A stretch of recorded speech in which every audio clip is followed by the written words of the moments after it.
Welcome to EDU World Space.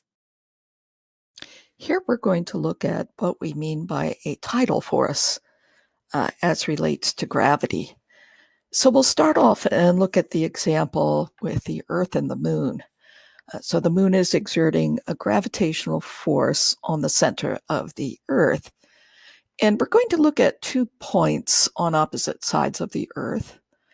Point A is nearer to the Moon, and so the force of gravity is going to be slightly larger at that point than at the center.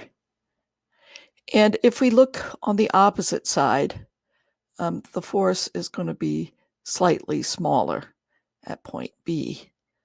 And I'll kind of exaggerate the effect so it's a little bit harder to see, a little bit easier to see, not as hard to see, sorry. And what we mean by a tidal force is it comes from a difference in gravity, a difference in either the magnitude or the direction of the gravitational force on an object, which here we're going to define as the difference between the force at a point off center minus force at the center. So I'm going to show what these difference in forces look like on the Earth. Let me make another drawing. At point A, FA is bigger than the force in the center of the Earth. And so the difference is going to point in the direction of FA. So our delta FA would look like this. But at point B, our force of B, and I really should have magnitudes around those, shouldn't I?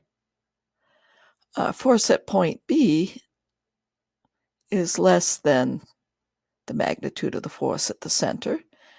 And so when we take a difference, that difference force is going to point in the opposite direction. And so there will be a tendency due to the tides to stretch the Earth out in an elongated direction along the direction pointing towards the Moon. And, the Moon's moving around, so that bulge is going to happen most notably to a fluid that can respond to the orbit of the Moon. And that's indeed what we get in our oceanic bulge. And it happens on both sides. And of course, if the sun is also in alignment with the Moon, that bulge will get enhanced. So the tendency for a tidal force is a difference. And we're going to look at this tendency in magnitude, that there is another effect that happens due to difference in direction. But we're just going to look at the tendency of stretching along the direction of the gravitational force due to the difference in magnitude at 2 different points. So our example is going to involve a black hole, which is going to have a radius of 15 kilometers, meaning the Schwarzschild radius, which we are going to be careful to stay outside of. And we'll have a little astronaut up above orbiting in their spacecraft. And we're going to look at the tidal force acting on their ears, so that there's a little person out there.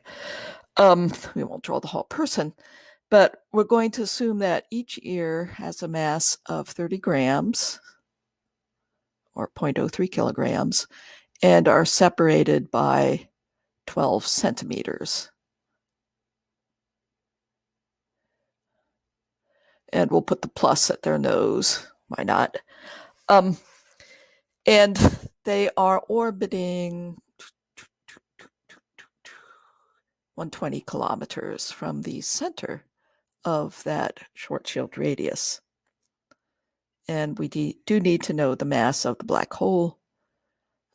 Is going to be 5 times the mass of the sun, which we know.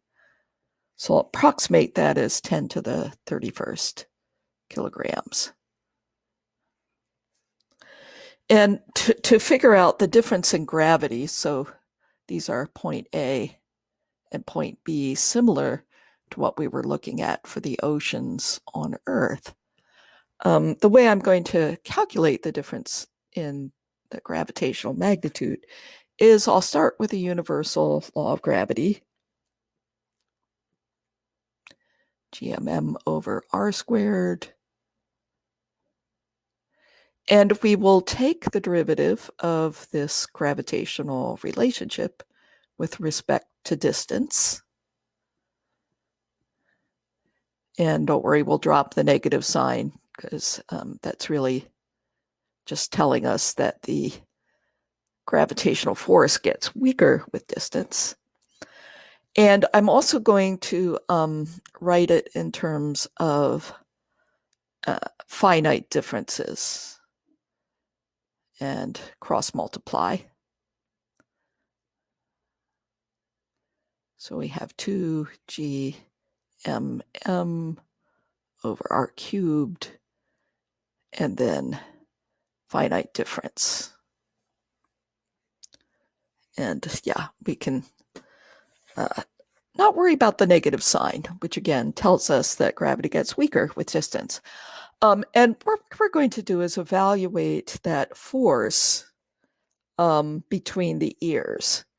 And remember that this difference in force is really happening with the center, but it happens twice on both ends, and has a tendency to stretch the head apart along the axis between the ears, create more space between the ears. We shouldn't think about that. But anyway, we can plug in our numbers. G is the usual 6.67 times 10 to the minus 11th. In SI units, we have 10 to the 31 SI units for the big M, 0.03 kilograms for the little m. Delta R here is 12 centimeters or 0.12 meters. And then we have to divide by 120 meter cubed.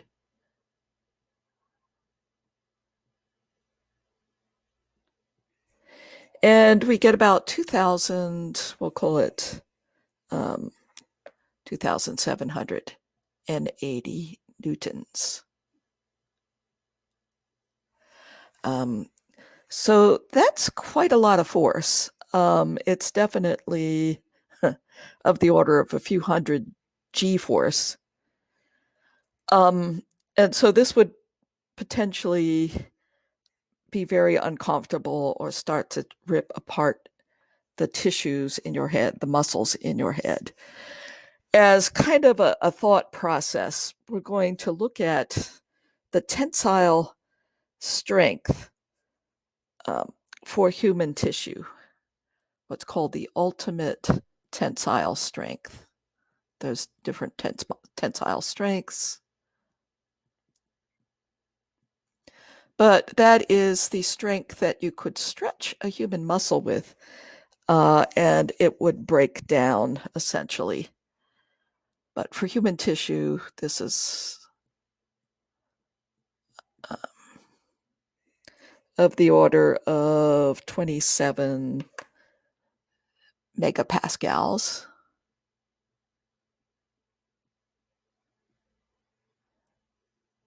Which is the same as a Newton per meter squared. And we can then calculate the size of the human muscle, the area, and hence the radius of a human muscle that would be torn to shreds by this tidal force. So we would set our delta Fg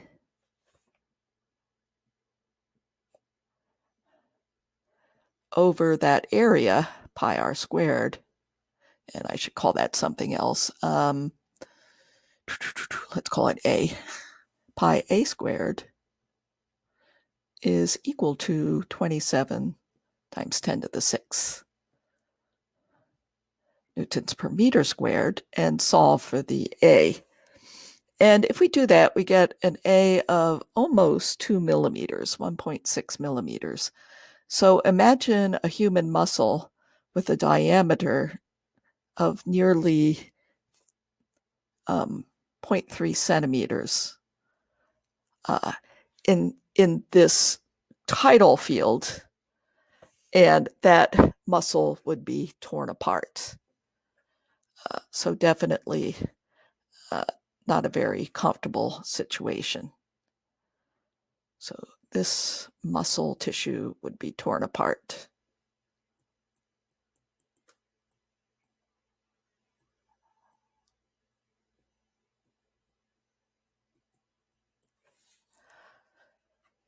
And as one last thought, the question that would arise is, what would happen to the person's center of gravity? And would that be shifted from their center of mass? And the answer is yes.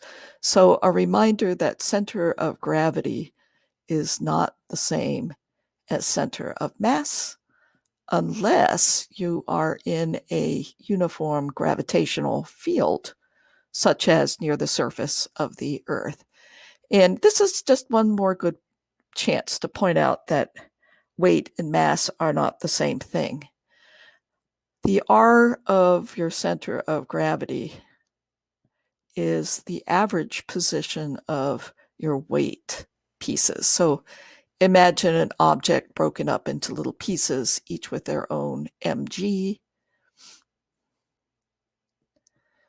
And you take the average of those position of those pieces and divide by the weight total.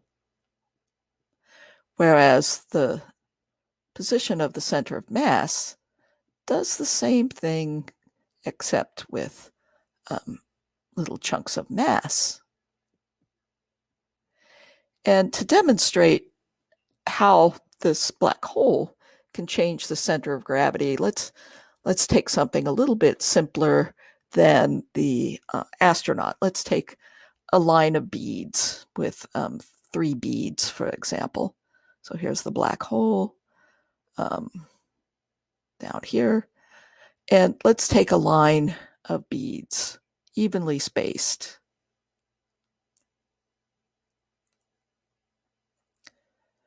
Okay, beads of mass m,